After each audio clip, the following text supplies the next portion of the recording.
ইন্টারভিউয়ের সময় মানুষের আচরণ, যেমন আপনি কি বলছেন এবং কিভাবে বলছেন, তা কোনো পদের জন্য আপনার যোগ্যতা বেশি থাকা সত্ত্বেও চাকরি পাওয়া বা না পাওয়ার উপর প্রভাব ফেলে। যেমন প্রথম ভুলটি হতে পারে, আমার আগের বস খুব খারাপ ছিলেন। চাকরির ইন্টারভিউতে সবচেয়ে কঠিন প্রশ্নগুলোর একটা হলো আপনার আগের বা বর্তমান বসের সঙ্গে আপনার সম্পর্ক কেমন ছিল। অনেক সময় অভিজ্ঞতা ভালো না হলেও সরাসরি খারাপ বলা ঠিক না। এর কারণ আপনার আগের বস বা চাকরি সম্পর্কে খারাপ কিছু বললে আপনাকে নেতিবাচক, অবিশ্বস্ত বা আনুগত্যহীন মনে হবে। এতে রিক্রুটারের মনে হতে পারে আপনি ভবিষ্যতেও এমন কিছু বলবেন। এর বদলে এমনভাবে বলুন যাতে বোঝায় আপনি শেখার সুযোগ পেয়েছেন, চ্যালেঞ্জ সামলেছেন এবং সম্পর্ক ঠিক রাখার চেষ্টা করেছেন। যেমন এভাবে বলতে পারেন, আমি আমার আগের বসের কাছ থেকে কাজ সম্পর্কে অনেক কিছুই শিখেছি। আমাদের হয়তো দৃষ্টিভঙ্গি আলাদা ছিল, কিন্তু আমরা সবসময় একটা সমঝোতায় পৌঁছাতে পেরেছি। পরবর্তী একটি ভুল কথা হলো, আমার কোনো দুর্বলতা নেই। চাকরির ইন্টারভিউতে এটা একটা এমন কথা যা একদমই বলা উচিত না, কারণ সবারই কিছু না কিছু ভুল ত্রুটি থাকে, আর সেটা অস্বীকার মানে নিজেকেই ভুলভাবে উপস্থাপন করা। এ ধরনের উত্তর ইন্টারভিউয়ারের কাছে আপনাকে অপ্রামাণিক আর অবিশ্বস্ত মনে করাতে পারে। মনে হতে পারে আপনি সত্য লুকাতে পারেন বা ভবিষ্যতে গুরুত্বপূর্ণ বিষয়ে এমন করবেন। তাই আপনার দুর্বলতা স্বীকার করুন, সেটাই ভালো হবে। তবে সততার সাথে আর বুঝিয়ে বলুন আপনি কিভাবে সেটা নিয়ে কাজ করেছেন।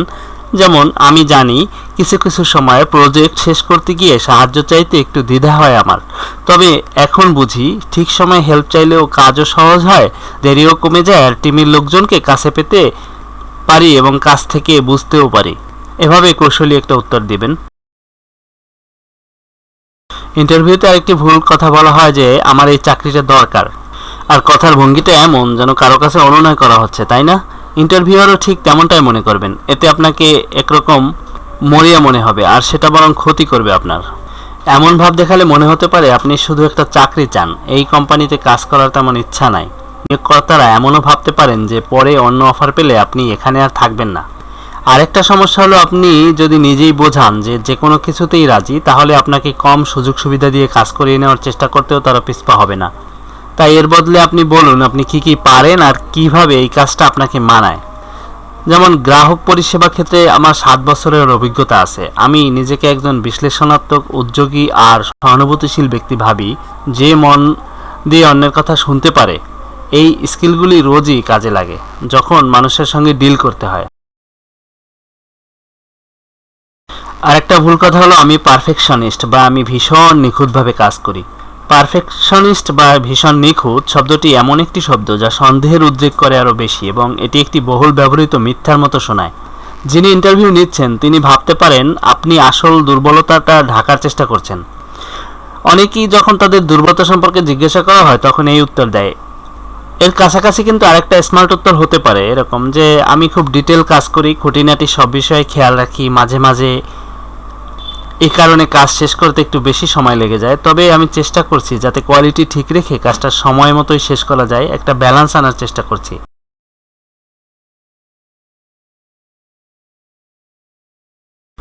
আরেকটি ভুল হলো এই কথা যে আমার টিমে আমিই সেরা ছিলাম। আপনার সম্পর্কে বলুন ইন্টারভিউয়ের সবচেয়ে কঠিন প্রশ্নগুলোর একটা, তাই না? আর এটা ঠিক যে আপনি আপনার ভালো কাজগুলি বা অন্যদের চেয়ে বেশি কোথায় আপনি আলাদা সেটা বলতে চাইবেন, কিন্তু খেয়াল রাখুন যেন বেশি ভাব দেখাতে গিয়ে বাড়াবাড়ি না হয়ে যায়, তাহলে আপনাকে দাম্ভিক মনে হতে পারে। সবচেয়ে ভালো হয় যদি আপনার অভিজ্ঞতার একটা ছোট সামারি তৈরি করে রাখেন। সেখানে বলুন আপনি কি ধরনের কাজ খুঁজছেন আর ইন্টারভিউয়ের পদের সাথে সেটার মিল কোথায়। একটা সহজ উত্তর যা প্রায় সব জায়গায় কাজে দেবে সেটা হতে পারে এরকম, আমি একজন বলে আপনার পেশার নাম বলুন, তারপরে বলুন আমার প্রায় এত বছরের কাজের অভিজ্ঞতা আছে, আগে আমি অমুক জরুরি দায়িত্বে ছিলাম আর সেখান থেকে এই স্কিলগুলোর মতো দক্ষতা অর্জন করেছি। আমার মনে হয় এই দক্ষতাগুলি কোম্পানির খুব কাজে আসবে। আরেকটি ভুল এক্সপ্রেশন হলো, আমার কোনো অভিজ্ঞতাই নেই। হ্যাঁ, সৎ থাকা ভালো, কিন্তু ইন্টারভিউতে সরাসরি এটা বলে দিলে চাকরিদাতার কাছে কিছুটা ব্যাপারটা ভালো শোনায় না। এটা একটা রেড ফ্ল্যাগের মতো, আর তারা ভাববে পদের জন্য যে জ্ঞান দরকার তা আপনার নেই। তাহলে অভিজ্ঞতা যদি নাই থাকে তাহলে ইন্টারভিউতে কি বলবেন? বুদ্ধি করে আপনার সেই স্কিলগুলোর কথা বলুন যা ওই পদের সাথে যায়, আর দেখান যে আপনি শিখতে খুবই আগ্রহী। আপনি যদি ছাত্র হন বা প্রথম চাকরি খুঁজছেন তাহলে ইন্টার্নশিপ বা প্রাসঙ্গিক কোনো ভলান্টিয়ার কাজের অভিজ্ঞতা থাকলে সেটা বলুন। যেমন, আমি আগে অমুক প্রোগ্রামটা ভালো পারি আর অমুক ভাষায় আমার অমুক লেভেলের দক্ষতা আছে। আমি অমুক কোম্পানিতে ইন্টার্নশিপও করেছি, তাই আমি আপনাদের টিমে কাজ করতে আর শিখতে খুবই আগ্রহী, আর এখন আমি পদের জন্য জরুরি অমুক স্কিলের উপর কোর্সও করছি, এভাবে বলে ইন্টারভিউয়ারের মনে একটা পজিটিভ ধারণা হবে আপনার উপরে। আরেকটি ভুল মানুষ করে ইন্টারভিউতে, সেটা হলো আমার সিভি থেকে দেখে নিন। আসলে ইন্টারভিউতে আপনার সিভি থেকে যে কোনোই প্রশ্ন আসতে পারে, কিন্তু তার উত্তর এটা বলা একদমই ঠিক না। যিনি ইন্টারভিউ নিচ্ছেন তিনি আসলে আপনার মুখ থেকেই শুনতে চান যে ওই অভিজ্ঞতা বা স্কিল নিয়ে আপনার কি বলার আছে বা আপনি কিভাবে কাজ করেন। আবার সিভিতে যা লেখা আছে শুধু সেটাই মুখে বলাটাও কিন্তু যথেষ্ট নয়। আসলে তারা চায় আপনি বিষয়টা নিয়ে আরেকটু গুছিয়ে বলুন। ধরুন প্রশ্নটা আপনার আগের কাজের অভিজ্ঞতা নিয়ে, আপনি এভাবে বলতে পারেন, অমুক কোম্পানিতে কাজ করার আমার দায়িত্ব ছিল, সেখানে আপনার যে দায়িত্বগুলো ছিল সেগুলোর নাম বলুন। এই কাজটা করতে গিয়ে আমার অমুক স্কিলটা, এই কাজের সাথে জড়িত যে স্কিলটা, সেই স্কিলটার কথা বলবেন যে অমুক স্কিলটা ভালোভাবে তৈরি হয়েছে। পরবর্তীতে আরেকটা ভুল হলো, এই কোম্পানিটি আসলে কি করে। ইন্টারভিউতে এই প্রশ্ন করাটা কিন্তু বিরাট বড় রেড ফ্ল্যাগের কাজ করে।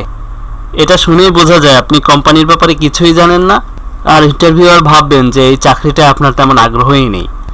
ইন্টারভিউতে ভালো করতে হলে আপনি যে কোম্পানি আর পদের জন্য আবেদন করছেন সে বিষয়ে একটু রিসার্চ করে যাওয়াটা কিন্তু খুবই জরুরি। আর এটা সবসময় আগেই করে রাখা উচিত। হ্যাঁ, পদের বিবরণে এমন কিছু থাকতে পারে যা আপনার কাছে পরিষ্কার নয়, সেক্ষেত্রে প্রশ্নটা গুছিয়ে এভাবে বলুন, আমি জেনেছি যে আপনাদের কোম্পানি অমুক সেক্টরে কাজ করে আর এর প্রায় অমুক বছরের অভিজ্ঞতা আছে, এত বছরের। এরপর পদের বিবরণে দেখলাম যে এখানে মূলত এই এরিয়া নিয়ে কাজ করতে হবে, কিন্তু আপনি অমুক এরিয়ার কাজটা নিয়ে আরেকটু বুঝিয়ে বলতে পারবেন। আরেকটি ভুল কথা হলো, আমার খুব নার্ভাস লাগছে বা আমি খুব অস্বস্তি বোধ করছি। জীবনে কখনো না কখনো নার্ভাস আমরা সবাই হই, কিন্তু ইন্টারভিউতে এইচআর বা ইন্টারভিউয়ারকে এটা বলার বুদ্ধিমানের কাজ না, কারণ তারা আপনাকে আত্মবিশ্বাসী নয় এমন একজনও ভাবতে পারেন যিনি চাপ সামলাতে পারেন না। আজকাল বেশিরভাগ চাকরিতেই চাপ সামলানোর ক্ষমতা আর যে কোনো পরিস্থিতিতে মাথা ঠান্ডা রাখাটা কিন্তু জরুরি। আপনি নার্ভাস এটা বললে ঠিক তার উল্টোটাই প্রমাণ হয়। তাই এই কথাটা মনে মনেই রাখুন, আর বরং এই কৌশলটা কাজে লাগান। লম্বা শ্বাস নিন, মনে মনে 1 থেকে 5 গুনুন, আর ধীরে ধীরে গুছিয়ে কথা বলার চেষ্টা করুন। এতে মাথাটা গুছিয়ে নিতে আর টেনশন কমাতে সুবিধা হবে। আরেকটি ভুল কথা যেটা পরীক্ষার্থী বলে যে আমি জানি না বা আমার কোনো আইডিয়া নাই। এমন কোনো পেঁচানো প্রশ্ন আসতেই পারে যা শুনে আপনি থমকে যান, কিন্তু তার উত্তরে সরাসরি এটা বলা একদমই উচিত নয়। এতে মনে হতে পারে যে আপনি এই ইন্টারভিউর জন্য ভালোভাবে তৈরি হননি, আর হঠাৎ আসা সমস্যা সামলাতে আপনি তেমন পটু নন। তাই সরাসরি জানি না বলে বরং এমন একটা বাক্য ব্যবহার করুন যাতে উত্তরটা মনে মনে গুছিয়ে নেওয়ারও একটু সময় পাওয়া যায়। যেমন বলুন যে আমার কাছে এই প্রশ্নটির গুরুত্ব তো অনেক, আমার মনে হয় যে, এভাবে একটু ভেবেচিন্তে সময় নিয়ে তারপর উত্তরটা দিন। আরেকটি যেটা ভুল কথা বলা হয় সেটা হলো স্যালারি কত পাবো। হ্যাঁ, চাকরি তো মানুষ টাকার জন্যই করে, এটা ঠিক, কিন্তু প্রথম ইন্টারভিউতেই, বিশেষ করে শুরুতেই এই প্রশ্নটা না করাই ভালো। এতে একটা খারাপ ধারণা তৈরি হয়। ইন্টারভিউয়ার ভাবতে পারেন আপনার কাছে টাকাই সব, কাজটা বড় নয়। ছুটি বা বোনাসের ব্যাপারেও একই কথা। এগুলো নিয়ে একেবারে শুরুতে কথা বলা ঠিক না, বরং পরের দিকের আলোচনার বিষয়। অবশ্য ইন্টারভিউয়ার নিজে থেকে বললে আলাদা কথা।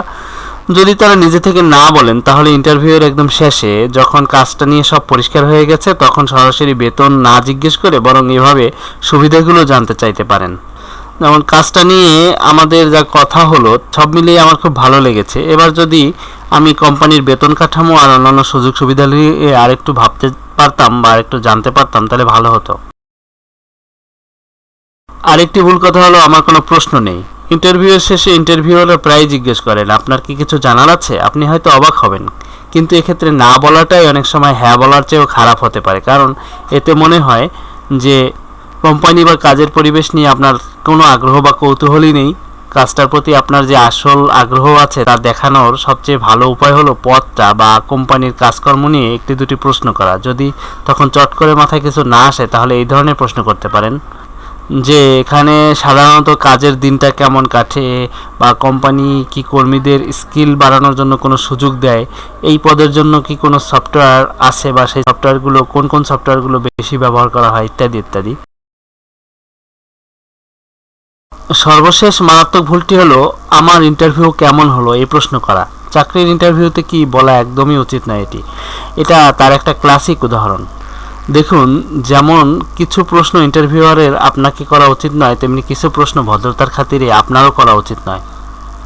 আমার ইন্টারভিউ কেমন হলো এই প্রশ্নটা ইন্টারভিউয়ারকে বেশ অস্বস্তিতে ফেলে দেয়, কারণ আপনি যেমনটা আশা করছেন তারা হয়তো তখনই কোনো মতামত দিতে পারবেন না, আর অনেকে এটাকে অভদ্রতাও মনে করতে পারেন। তাই এই প্রশ্ন না করে বরং ইন্টারভিউ শেষ করার সময় এভাবে বলতে পারেন যে, আজ আপনার সাথে কথা বলে আমার খুব ভালো লেগেছে। আমার সিভি বা অভিজ্ঞতা নিয়ে যদি পরে আপনার কিছু জানার প্রয়োজন হয় তাহলে অবশ্যই যোগাযোগ করবেন।